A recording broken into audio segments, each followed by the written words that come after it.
muna si Mario Barrios sa kanya itutuloy.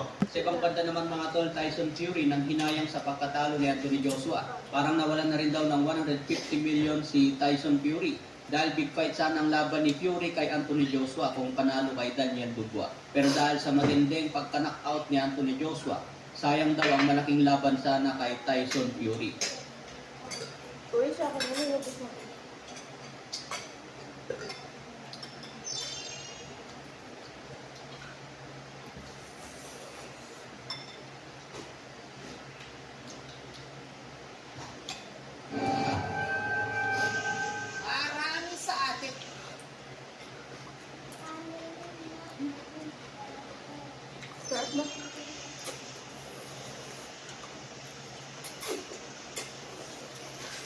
很久没有换冰场了，我是小莫，这是追踪。如果你喜欢我的视频，记得点赞和订阅。